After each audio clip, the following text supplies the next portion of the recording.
I love when the black community says, let's boycott Asian businesses. Please do. We'll get rid of the Chinese takeout, the dry cleaners, the laundromats. Let's get rid of the liquor stores as well. And just like that, he gave me the push I needed to leave Asian nail shops behind and find me a black-owned nail shop. I found one. It took a simple Google search. I'm headed out there tomorrow.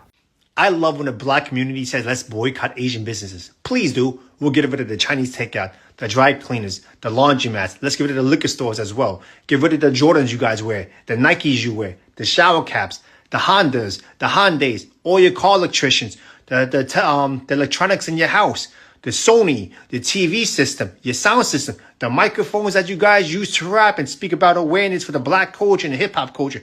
Where do you think that's made in? That's made all in Asia. And here's another thing for you guys. You guys want us to leave the neighborhood so bad?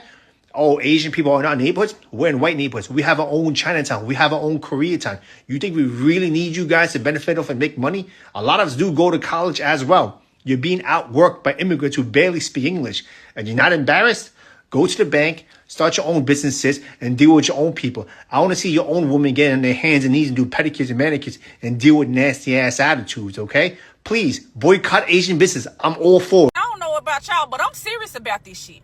I'm not spending another damn dime with them after what Rick Chow did to 14-year-old Cyrus Belton. And I'm trying to see what y'all on. Well, I'm definitely not on that. So if you don't know what she's referring to, there is an incident that happened back in May 2023 where this 14-year-old black kid walked into a convenience store and was accused of stealing water bottles.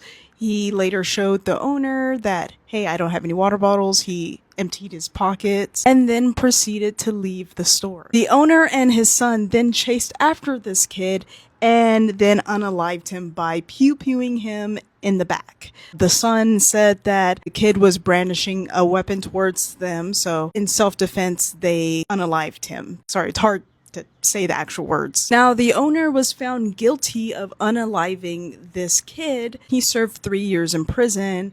Recently, he has been acquitted of those charges, and that is why this woman is saying that we need to boycott Asian businesses, because she feels that justice was not served. There was a surveillance video showing that the kid didn't take any water, he didn't steal anything, but he did have a weapon on him when he was unalived, though there are conflicting reports saying that he never pointed his weapon. But anyway, that's for a different video. What I want to talk about is that no, we shouldn't be boycotting Asian businesses. Yeah, I don't think that the owner and the son should have ran after this kid for supposedly taking a $1 water bottle. It is not that serious, but other Asian businesses should not be affected negatively because of your opinion over a failed justice system. Regardless of what you think about this case, we need to spread more love. And if you agree with that, follow me, and maybe we can show the whole world how to spread love together. So I just had customers come in and say that we need to make some content because people are asking for black-owned businesses. I don't have no content ideas, so I'm just going to show you the store. So we are Personal Treasures Beauty Supply Store located in Greensboro. We are black-owned. It's my granddaddy and grandparents own the store. This is Karen at Grand's Beauty Supply. Our address is 2670 Highway 155. Word on the street is that we are now boycotting beauty supply stores in the nail salons. Wow, Guru, looks like the boycott is real, but keep watching. Hey y'all, Black Nail Tech over here. I'm just saying. Y'all are really taking advantage, advertising all of y'all businesses. Either black-owned supplies, Loganville, Georgia. Come check us out. Black-owned beauty supply alert. But there's a catch. What group of people do you think all these stores are getting their inventory from? I told y'all it's impossible for y'all to escape Asian businesses. Indeed, you just literally told me I cannot come anymore because of my skin. I've been a member for how long? I talk to you with respect. And how have I not been respectful, Cindy? I'm sorry. Do you know I have the right to refill the service? You know, I am not going to force you to do anything. No more toenail, no more hair, no more wax. You know, ain't nobody learned. They still in here supporting them. Look. So I'm a little conflicted with my thoughts or opinion with the Asian man who's going viral because he dared the black community to boycott Asian businesses. I love when the black community says, let's boycott Asian businesses. Please do. We'll get rid of the Chinese takeout, the dry cleaners, the laundromats. Let's get rid of the liquor stores as well. Get rid of the Jordans you guys wear, the Nikes you wear, the shower caps, the Hondas, the Hyundais, all your car electricians, the electronics in your house, the Sony, the TV system, your sound system, the microphones that you guys use to rap and speak about awareness for the black culture and the hip hop culture. Where do you think that's made in? That's made all in Asia. And here's another thing for you guys. You guys want us to leave the neighborhood so bad? Oh, Asian people are in our neighborhoods? We're in white neighborhoods. We have our own Chinatown. We have our own Koreatown. You think we really need you guys to benefit off and make money? A lot of us do go to college as well. You're being outworked by immigrants who barely speak English. And you're not embarrassed? Go to the bank, start your own businesses, and deal with your own people. I want to see your own women get on their hands and knees and do pedicures and manicures and deal with nasty ass attitudes, okay? Please, boycott Asian business. I'm all for it. Now hear me out. For years, we have complained about how they treat us when we enter their establishments, but yet and still, we continue to do business with them. There are a ton of black-owned businesses out there, and guess what? Black people don't support black businesses. We spend everywhere else but in the black community. But we complain about how we're treated from everyone else. Now, I can understand why some people don't spend in the black community. It's either because they don't do business right, they have nasty attitudes, or they have outlandish requirements in order to do business with them. And where's the lie when he said that immigrants outwork us? They most definitely do the things we don't want to do because we think we're entitled to better. And don't confuse that with we don't deserve better, but in order to get better, you have to work for it. Nothing in this world is going to be handed to you. So I'm going to need us to stop thinking with emotion and think with logic. All this emotion and hatred that we put into everything is only steering us in the wrong direction. Do we not realize that our actions are the definition of insanity? All that compassion and hatred that you have for everyone else, you could really be putting that energy into your community, but you choose not to. So don't be mad at everyone else. And don't be mad at the messenger. After the death of Cyrus Karnak Belton, a lot of black people are boycotting Asian establishments and businesses. And I think you're going about it all wrong. Hold on! What I mean is, a lot of y'all coming online saying, you're never going to get your nails done, you're never going to go to the Asian beauty supply store, you're never going to eat Chinese food again, and that's not really a boycott. I've been doing community organizing since I was 15. Here are some things I learned along the way about what makes a successful boycott in 5 easy steps. So the first thing is you have to build coalition. You have to build coalition in your community. You can't just come online saying you're never going to eat Chinese food again and think that's a successful boycott. It's not. You need a group of people who are going to determine which stores locally that you are going to boycott. And that leads to my next point. Keep it local. Unlike the Civil Rights Movement and the Black Panther Party, we do not have centralized leadership, meaning that in order for a nationwide boycott to be successful, it has to be a coalition of localized boycotts. After you build that coalition, you need a list of demands. A lot of people online are talking about boycotting until when? What are your list of demands? Here are some feasible list of demands. You are going to boycott these establishments until their stores make a statement disavowing anti-blackness within their communities. You're going to boycott these stores until they make a statement and donate to insert organization here as they disavow anti-blackness within the Asian community. You're going to boycott these stores until Cyrus gets justice. And you expect these stores to also disavow Rick Chow publicly.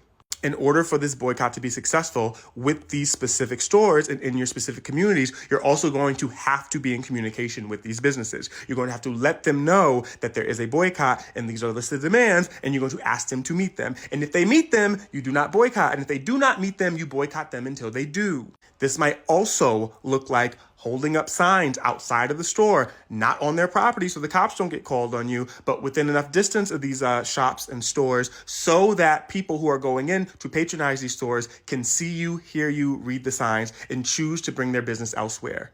You do not incite violence. You do not get upset when people ignore your signs, right? You are doing that so that your boycott can be successful. And if these stores choose to work with you and to meet your demands, then you stop boycotting them. because you also cannot forget that you're doing the boycott for a goal.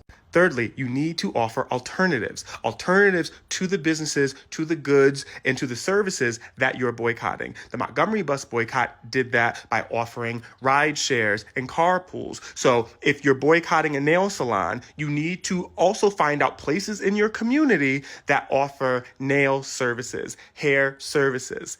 The food can get a little tricky, saying that you're going to boycott a restaurant, for example, that means that you either are going to have to stick it out, find a restaurant that offers similar food that is not the ones that are local, or only patronizing a Chinese or Asian restaurant that has complied with the boycott demands. Now, all of that is going to take work, but it's part of a successful boycott.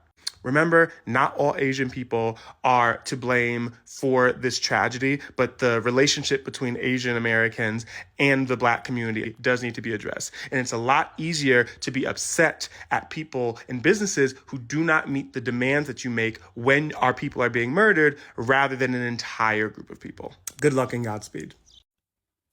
Asian American businesses have been operating in Black communities for 60 years. I'll say it again. The Civil Rights Act passed in 1964, and the United States opened the door to Asian immigration in 1965 to put immigrants in the way of Black people.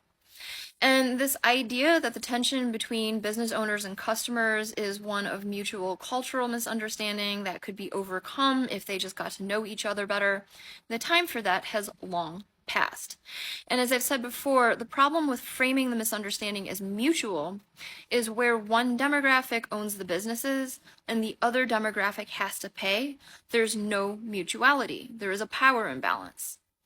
The only situation that I could see being beneficial at this point would require Asian Americans to be willing to leverage their ability to secure the business loans, to secure supplier accounts, and to attain business licenses, to open in Black communities specifically to hire Black people to work in the businesses and to provide the professional development opportunities so that Black people can become the leadership in the businesses in their communities. But I don't have a lot of hope that Asian Americans are willing to do that, because the Asian American business owners that we see currently are not even willing to treat their Black customers as human. So I fully support Black people boycotting these problematic businesses in their community. And I want to say that I think another thing that non-Black people aren't aware of is that it is not as simple as boycotting the businesses and putting them out of business and then opening your own to compete. Because the system will find ways to still not give them the loans or rezone them so they can't open a business or not grant the business licenses. And suppliers are literally conspiring against Black people who have managed to open a business in their own community to not supply to them because they don't want Black people competing with the Asian American owned businesses in the community. So I wish that I had more to offer in the way of solutions, but I really don't. But please do not gaslight Black people with respect to what the issue is.